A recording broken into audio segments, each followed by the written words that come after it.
But thank you all for coming here. We're so excited to have you here. Before we get started, just a couple of housekeeping. If your cell phone is on, please make sure to silence them. And then please note where the emergency exits are. They are from where you came in the back, and then also to the side.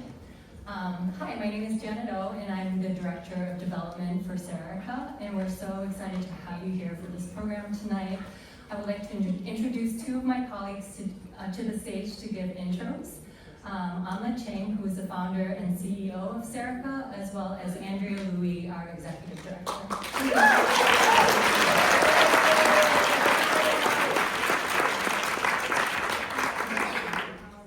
Good evening. Hello, everyone. So wonderful to see you. And I am so honored and thrilled to introduce Janet Yang, the president of the Academy of Motion Picture and Arts, and Amy Homma, the president and director of the Academy Museum, and Chai Vasarhelyi, the well-known Academy Award-winning documentarian filmmaker who created a Free Solo.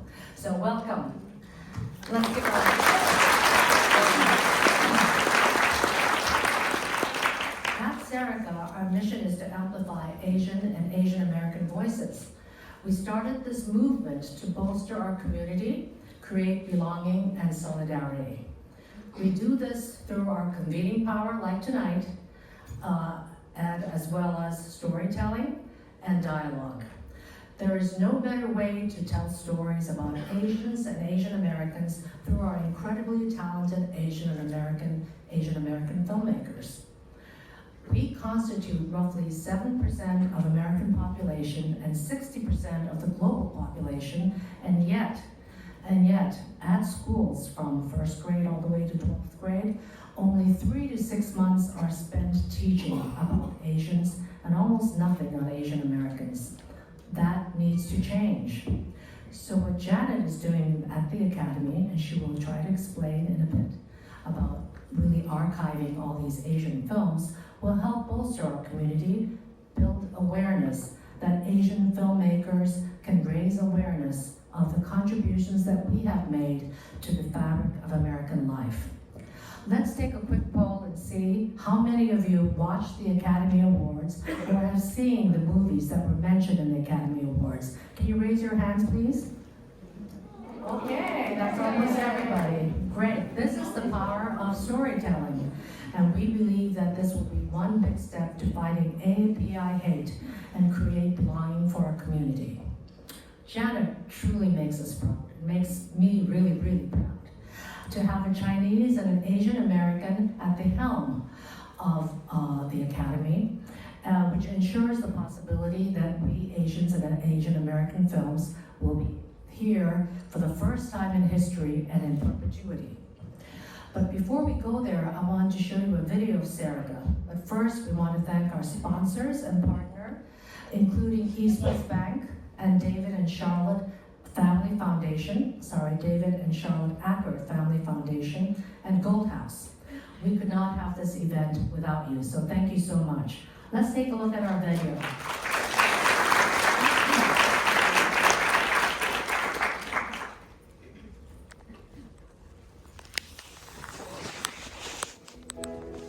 What does it mean to be seen, heard, and celebrated?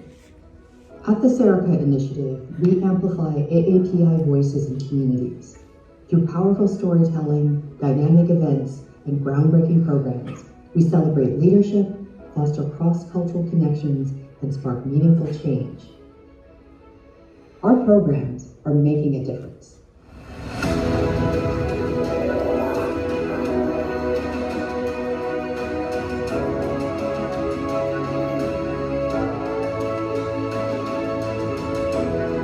Our work is driven by passion, powered by people like you, and fueled by the belief that together we can create lasting impact. So attend an event, share your story, support our mission, and make it yours. Amplify Asian Americans with us. Learn more at sericainitiative.org.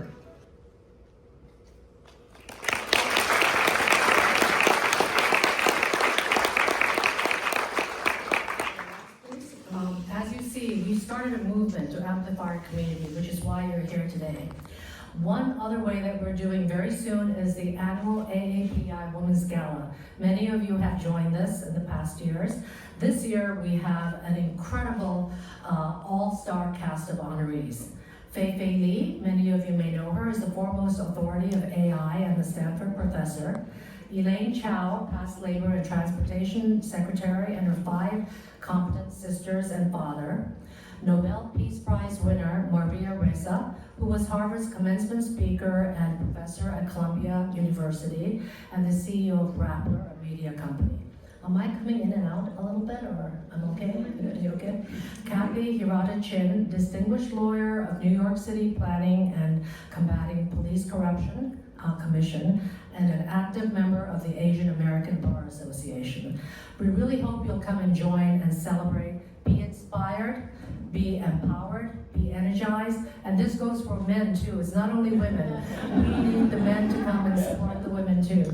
So May 22nd, please put it on your calendar. Now I'm going to hand on to my very competent executive director, Andrea.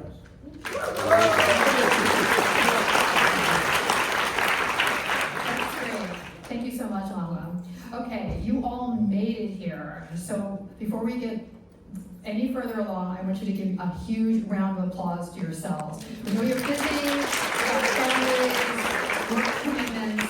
It means the world to us to have you here to support the power of narrative change. And we're definitely going to be hearing a lot more about that from our speakers. I will say that I just had my own mini film debut because that was me attempting to do a voiceover on the Serica video, which was super high tech because I did it in the basement by talking into a box, a cardboard box. So I need to work on that a little bit more. But again, thank you so much for being here.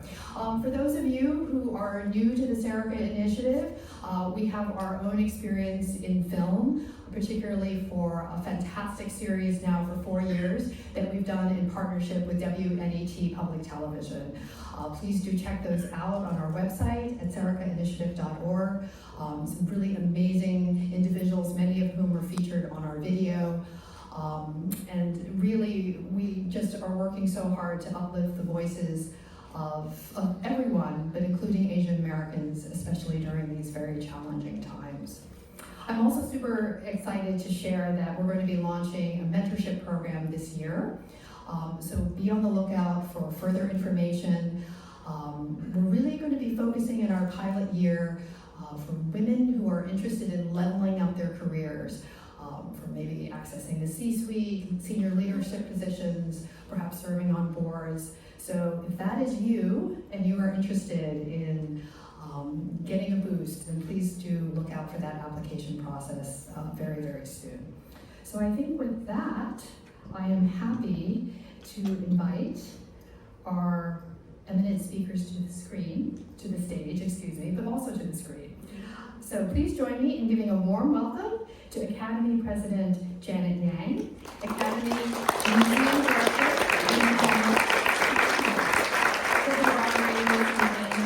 and the Academy Award-winning filmmaker Vasarhelyi. Thank you so much.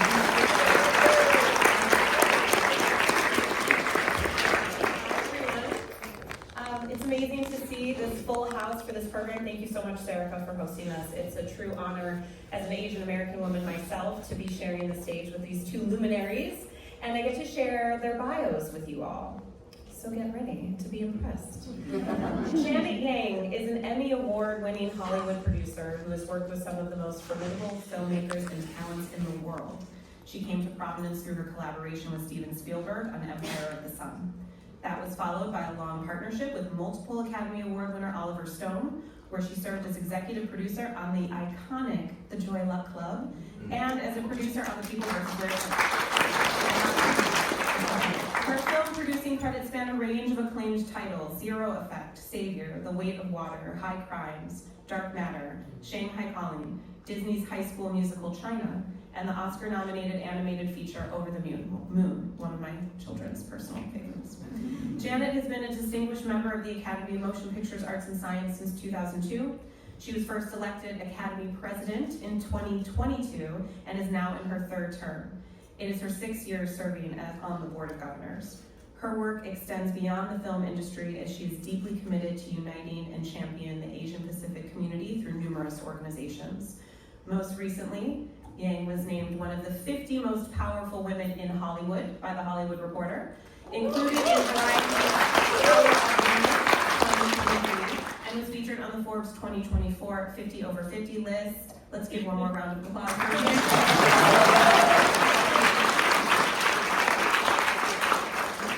Vasarhelyi is an Academy Award-winning filmmaker for Free Solo, an intimate, unflinching portrait of a rock climber, and she made this with her husband, Jimmy Chin.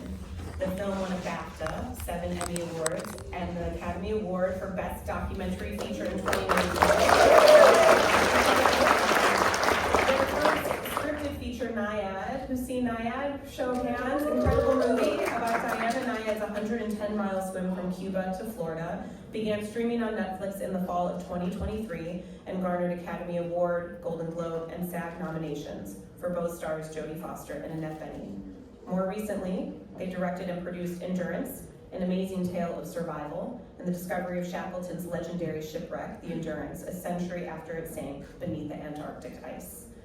Vasarhelyi's other films as a director include Incorruptible, Yo Soy Nador, I Bring What I Love, A Normal Life, and Tuba. Vasarhelyi is a member of the Directors Guild of America and the Academy of Motion Pictures Arts and Science. One more round of applause for both of them.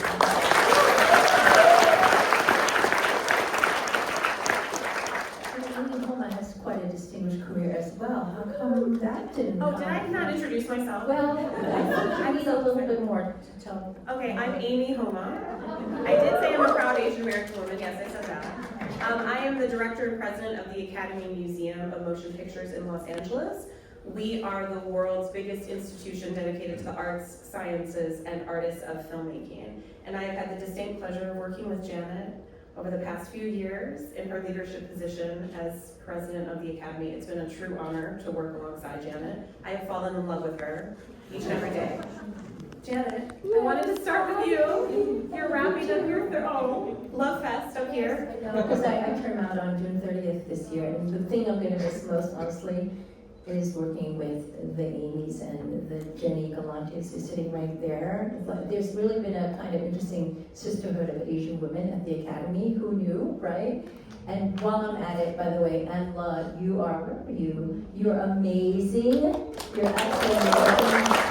Your whole team, Andrea and everybody else, to put this together so beautifully and quickly and, you know, be able to gather this. We are such a strong community now. I just had to say that. Anla's, we all need each other. We can't do anything alone. And I really appreciate what Anla's done over the years. So thank you wherever you are, Anla. True community builder. So as you are nearing the end of your term as Academy President, which are very hard words for me to say, how would you describe your work for people not familiar with the Academy? The Academy is an unusual institution. It's both very large, but it's a not-for-profit, and we're just incredibly dedicated in the purest and most passionate way to cinema and how to elevate cinema in people's lives.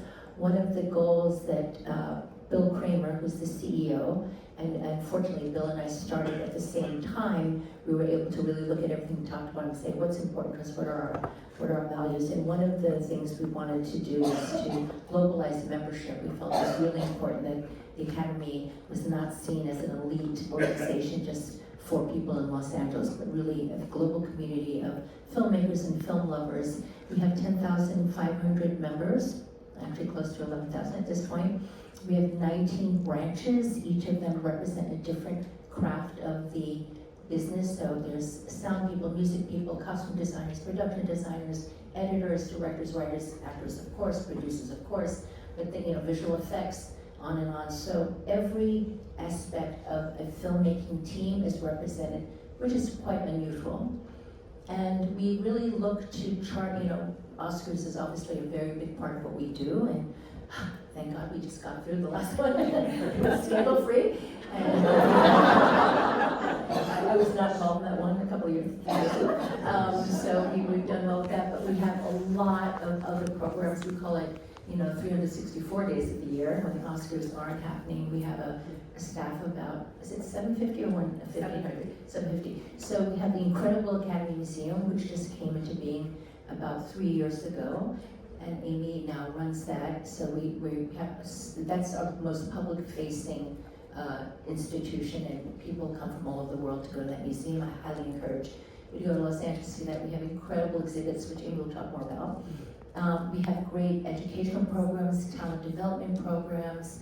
We have Student Academy Awards. We have script competitions, and we have an incredible library of, just amazing people who are so in love with movies and who are so able to speak really in the most, informed way about movie history. We have an incredible collection of letters and artifacts and whatnot, and we have an amazing collection of films, obviously, and posters and whatnot, but also we store films. So there's a lot of things going on behind the scenes that people don't know. And this is very relevant to one of the reasons that we're here to talk about this endowment. Is that enough? I could talk forever about it. I love it. Thank you so much. And before we move on to Chai, Janet, I would love for you to share with this audience how you got your start in filmmaking. I know I read your bio, but just a little bit more on those beginnings. It really is something that may resonate with a lot of you in the audience, and many of you being Asians. I grew up not ever seeing anybody that looked like us on screen, so it never occurred to me that I could work in the movie business.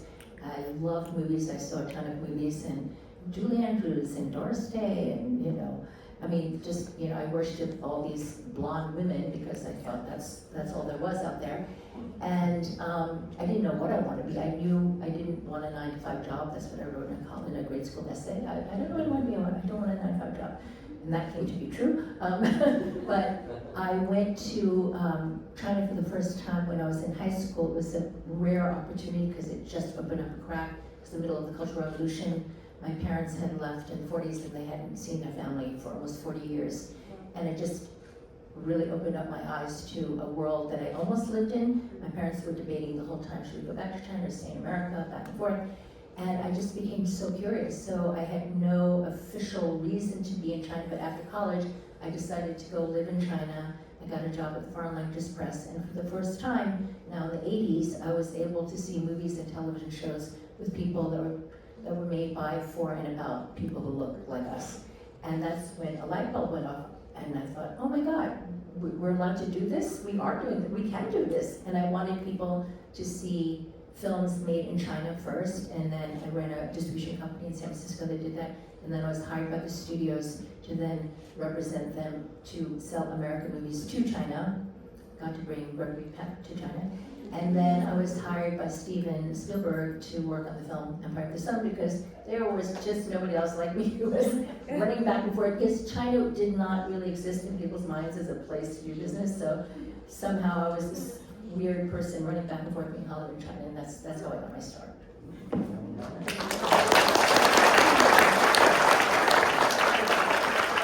Chai, will you tell us how you got your start in filmmaking?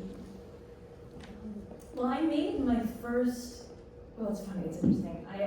My mom had kind of modeled me after Connie Chung.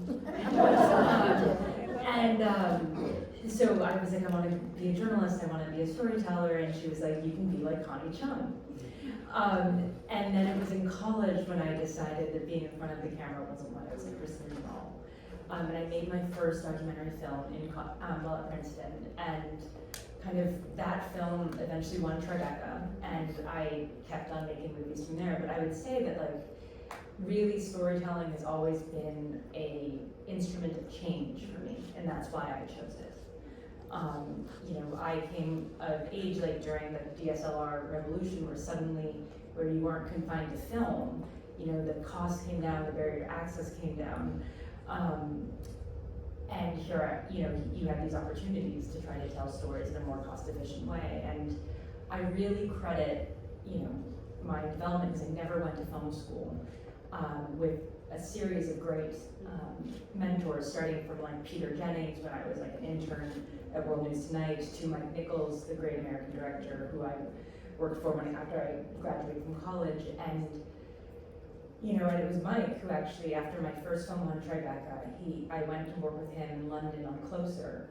And at the end of that, he's like, well, are you gonna go make another movie? Go, you know, go.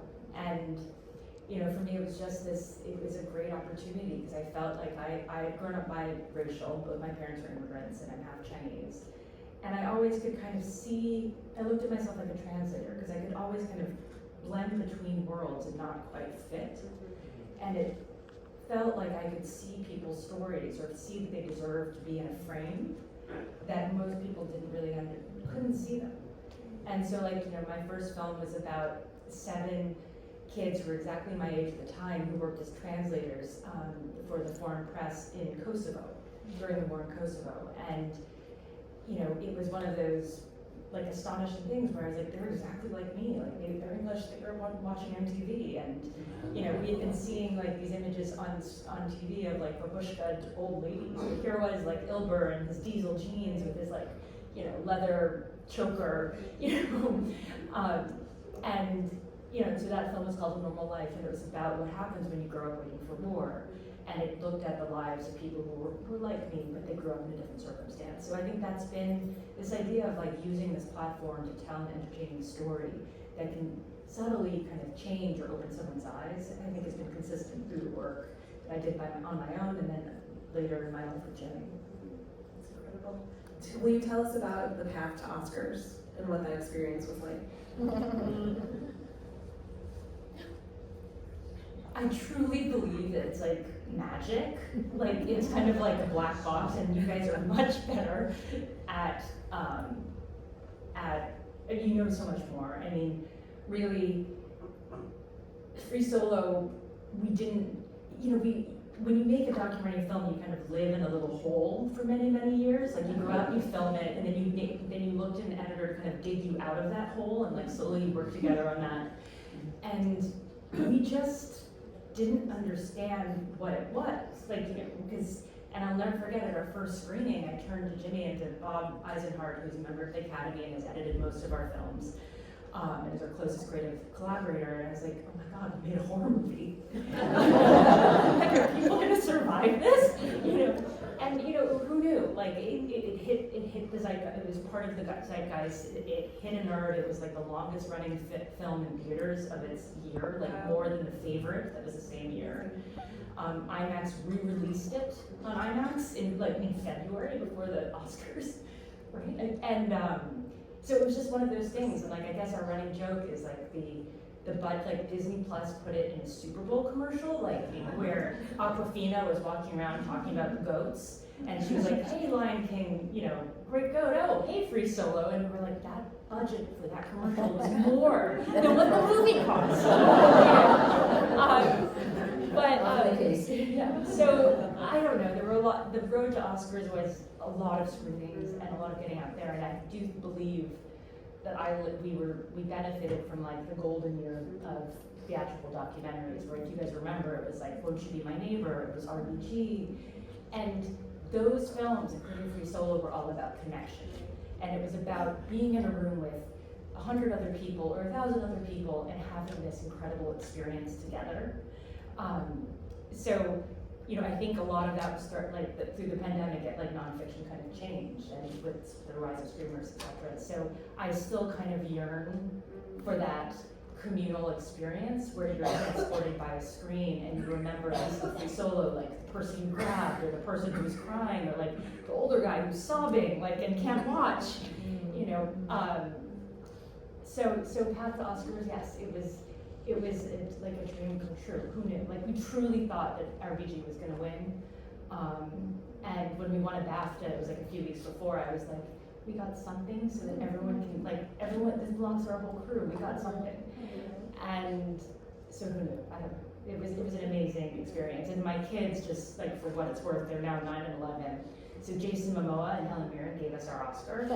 But Jason Momoa is a climber, he's a rock climber. So, like, part of our promotion of Free Solo, basically, we do the screenings we had to do, but Alex and Jimmy would go climbing at every local climbing gym. And Jason Momoa, who's a climber, would come and climb with them. So my kids truly believe that we got the Oscar because Uncle Jason gave it to us. I love that. Congratulations again.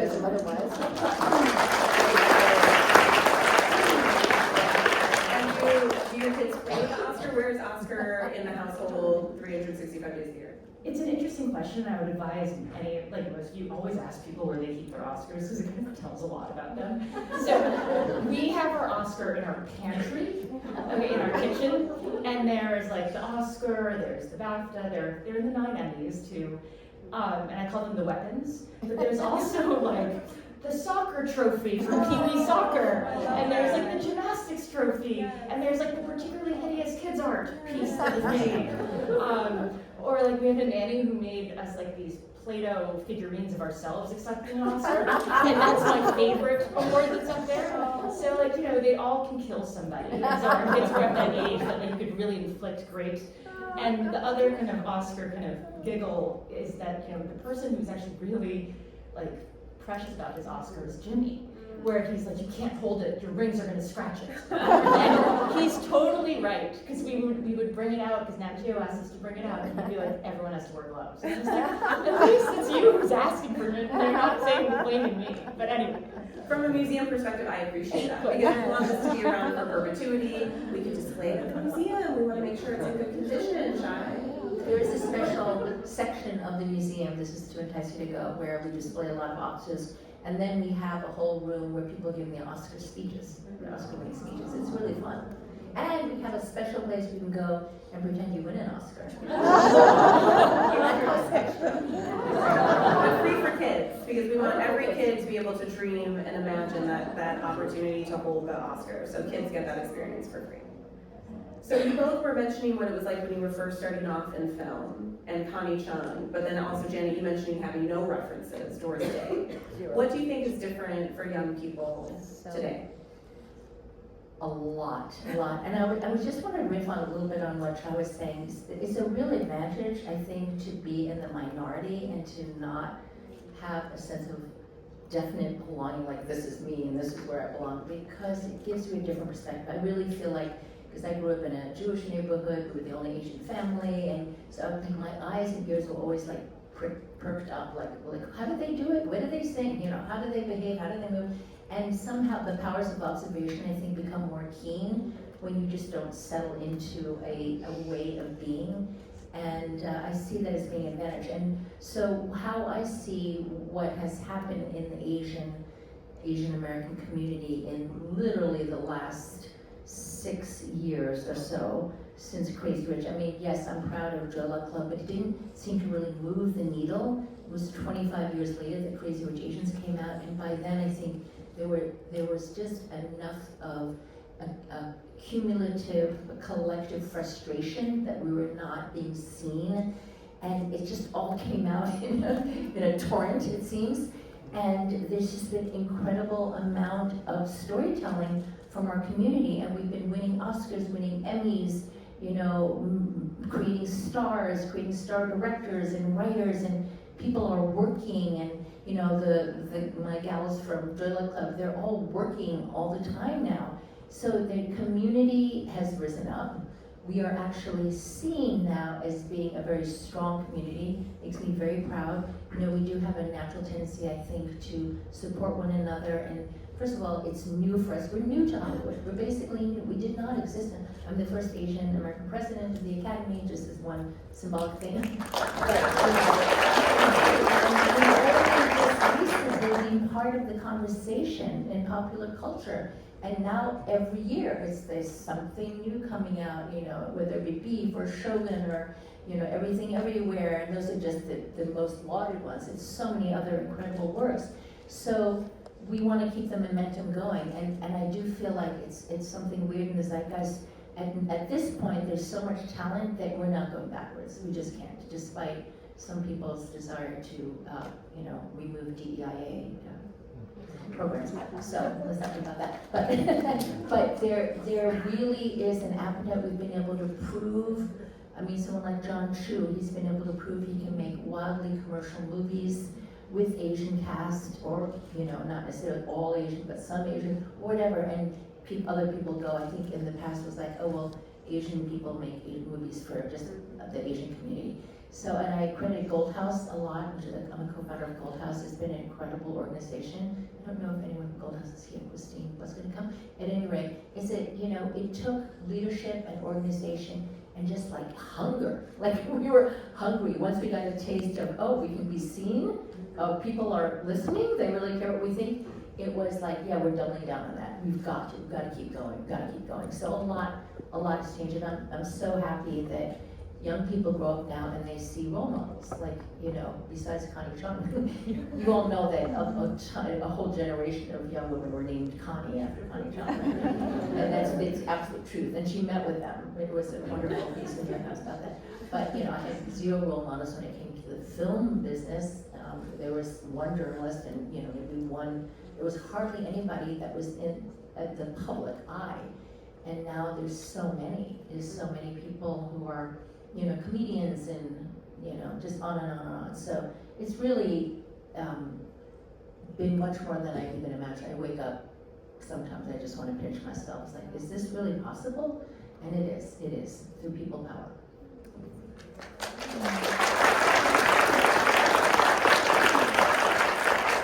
Do you want to add that? How do you feel about the state of AAPI representation? Well, I'm greedy. That's okay. I'm really greedy. We want more. Yeah, I'm really greedy, and you just made me think about, so I kind of have like this collection of Asian American literature. Like it was always, and I get so much pleasure about just how many books my daughter has that are either graphic novels written by Asian American individuals, like, or, you know, and South Asian, East Asian, like it's the whole gamut, and I feel like, you know, I'm just greedy. The more I get, the more I want, and I think that, you know, Wicked is John is a great example because he raised up his whole crew. You know, they've all worked together forever, and his film had like the first black man winning best costume, right? Yeah. It was costume design. Yeah. Yeah, I mean, he's been working forever, but he's finally getting recognized. Like, and I think that is kind of the point, is like multiple points of view only enhance the storytelling. And you know, I think that's kind of been our North Star, and I just want more and more. I love that. So then,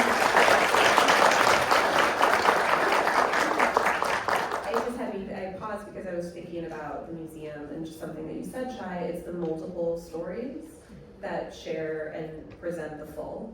So at the museum, we present histories of cinema, but we don't take a one-angle lens on how we do that. We want to work directly with communities, leaders within the industry, but also folks like Gold House, folks that are doing this work grassroots and aggressively within communities, to be able to tell the best stories in the most authentic way. So it is that plurality. You wouldn't come to the museum and see like a film history 101, because those are largely white filmmakers that are presented. What we do is so much more diverse, and it's been a huge part, and thanks to Janet for your leadership the past 3 years that have allowed us to do this.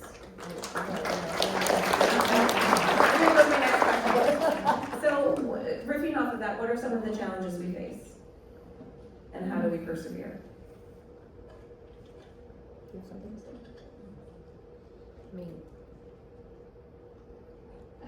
I mean, as inclusivity is like becoming like a taboo word, or like in most recent like cancel culture, I think we just have to look at it as a noise. Because the point is that we are storytellers, and remaining committed to multiple points of view is like our great strength, and also what makes the work excellent. You know, and you know, I have to, like, we can't understate or overemphasize the impact that Janet and Bill had on the Academy by expanding its rosters of members. Like you see, especially in the documentary branch is a very good example. It's like, it's completely different from when I joined. You know, all the people who used to you know, and the pride, I have to say, of people, of members of color who are now like, well, this is my first year voting because they used to make strange South Asian films or something, like, you know, that were never included. There's like a real pride, and I think it's actually a great investment in the community, and it's also a great investment in cinema. Because, like, if you look at the 5 nominees this year in nonfiction, like, they didn't have big distribution behind them. You know, and that was, you could see how members being from different places really had an impact on what was celebrated. So I think, like, I don't know, I think Janet's right in her optimism, but I think we're still allowed to be gritty and worried and vigilant and diligent and, I don't know, ninja. I do feel like, you know, sometimes it's good to have resistance and have obstacles, and we have a lot of that right now, and it just makes us be more passionate in some ways, and to feel like we really must use the tools that we have to make a difference. It's like a reinvigorated sense of mission. I think that's how a lot of filmmakers feel, and I've always believed, and you know, I've experienced in my own life how culture, I was going to say trumps politics, but I don't like to, culture transcends politics. You know, people, this culture really does bring people together in a way, and so politicians tell us who to like and who not to like, and culture says a different story. Like, we can have empathy for whatever, the Afghan person, the North Korean person, even the whatever, India, anybody in the world, we can have empathy because it reminds us what is universal in the human condition as opposed to what the differences between us are. And I think that is really what keeps so many of us going. I mean, if not for that, you know, we have to constantly counter the other stuff that's going on out there that we read in the newspaper and like, oh, this is what's happening and who's doing what to whom. There's something else that I believe really rises above all that. Humanity.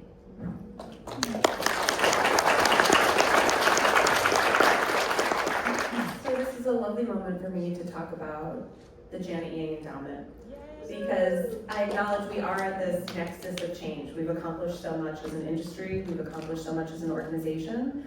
So how do we ensure that in perpetuity this work continues?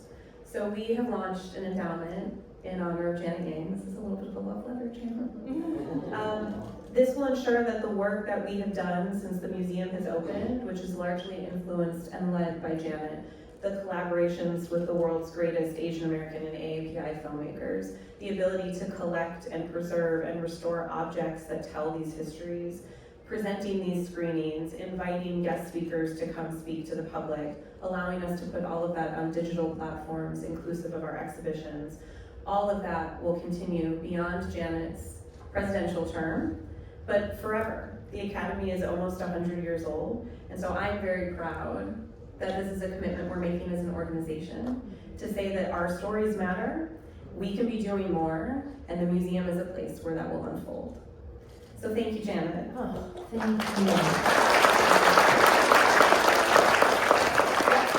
What's been some of your favorite moments at the museum where we featured Asian American or AAPI stories? You're going to see some beautiful images flash on screen. First of all, I just have to say it really has been a privilege to be part of this organization and work with the most wonderful, caring, competent people. As I keep saying, they're both so caring and so competent, and working together as part of this team is amazing. And I am embarrassed and flattered and overwhelmed that this is happening, but the work, it's about the work. It's about continuing to make sure that we don't become invisible again, because we can't handle that anymore. And there's so many wonderful moments. I mean, Miyazaki was was among the first exhibits that was part of the museum, and it was so incredible, it was so delightful, it was so powerful to so many people. And I was just really glad that that was one of the, opening exhibits. It was hugely popular. And he would have come if it weren't for COVID, the museum opened during COVID. And there's been so many others. I mean, I was able to connect the museum to Bruce Lee's daughter, so this piece about Bruce Lee, Bong Joon-ho, we have an exhibit coming up of his. and he's already been there several times to speak. And can I talk about what's coming up? Well, let's pause there and maybe show the Bong Joon-ho trailer. Yes, let's Because this is an exhibition that opens in a couple of weeks.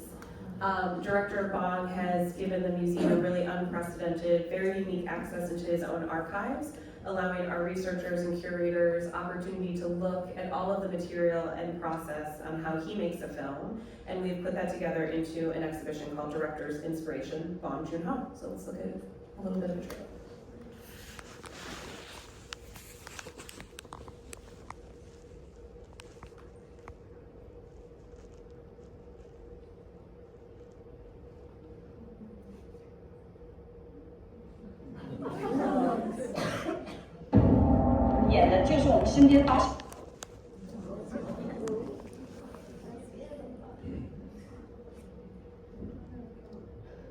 Filmmaking is all about process. We roll through it. Refresh it.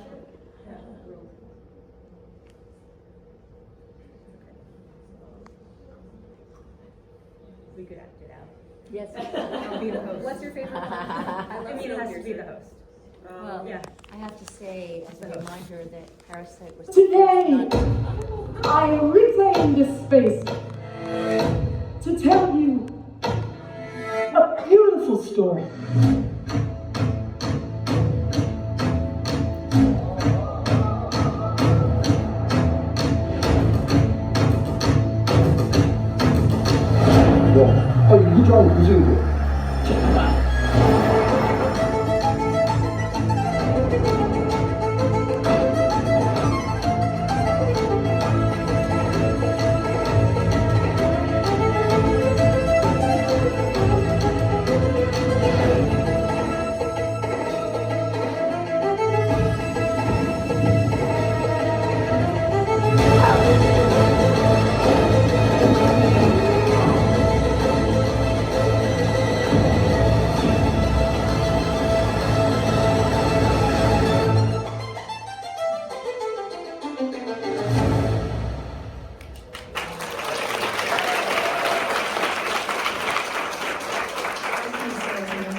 Parasite was the first non-English language movie that ever, in its 97-year history, won the Best Picture Oscar.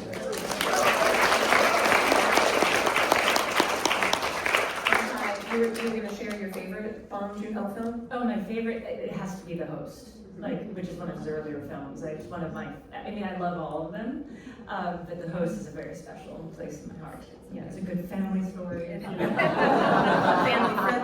Family friendly. As a mom. Yes. I would like to imagine that you would go to those lengths to secure the kids.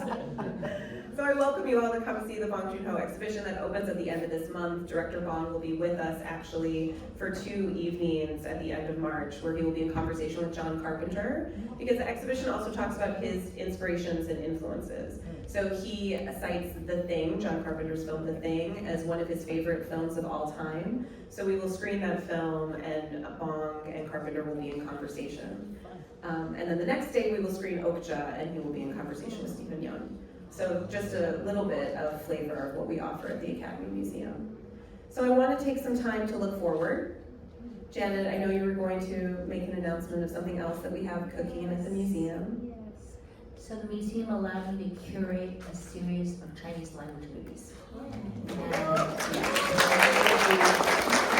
is the first of its kind to have so many Chinese language movies, because I want to remind people that there was a time, not very recently, but there was a time not too long ago, where Chinese films were really lauded and awarded. And so all the films that will be part of this series were submitted by or nominated or won Academy Awards.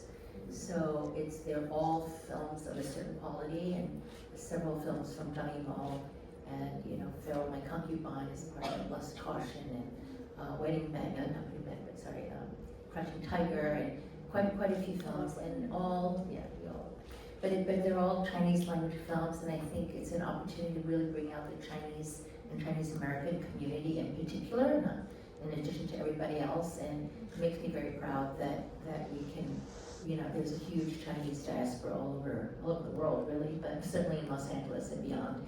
And I think it's a great opportunity to bring them out to the museum.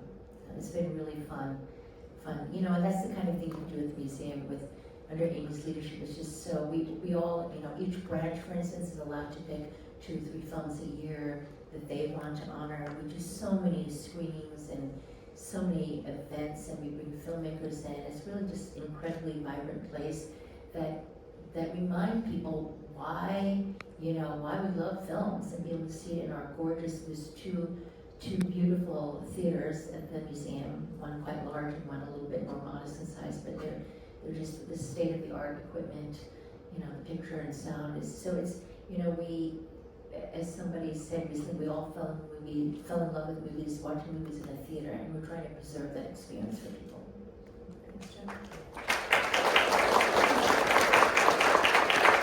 Before we play that trailer and close out Chai, any thoughts on the future? What you're hoping for, what you foresee, what you want, besides more? I mean, I would just say I think that culture is more important than ever. I mean, it's what saves us, it's what connects us. These initiatives, like showing the Chinese language films at the Academy in a storied, respected, celebrated venue, is really, really important. These are acts of great change, right? And I'm sure I'm not alone in finding challenges every day, be it opening the news or thinking about, what world my kids will live in. And I'd say at least I'm an artist and I get to tell stories. And I think that really supporting those storytellers is really important. And that means, that's something Jimmy is very important to Jimmy and myself, is supporting fellow filmmakers who've got different points of views than ours. But so yeah, I think it's more important than ever, and it's going to be harder than ever, but we have to do it. Can I just add that telling great stories requires a human touch, and human ingenuity and human innovation is what will move the cultural conversation forward. And what we do cannot be entirely replicated by robots. I just have to say that. So, I love this lasting, lingering note of community, and how we all show up for each other, how if a door is open for one of us, how we can open other doors for others. So I invite you all to get involved with our Janet Yang Endowment to ensure that work and community building can last forever, beyond Janet's time as president, beyond my time as Academy Museum president. I'm not going anywhere, but I'm just saying, this is in perpetuity. And with that, I would love to end on this amazing screening series trailer for Janet's Raise the Red Lantern.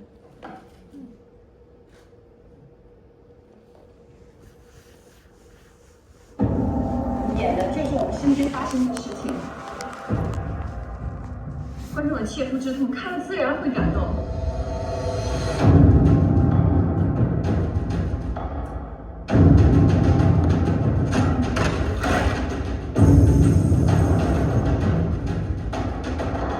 一切都是人心的作用。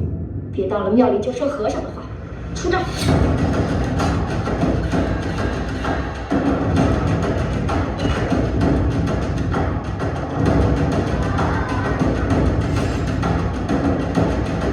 这世上是一个看到的人多。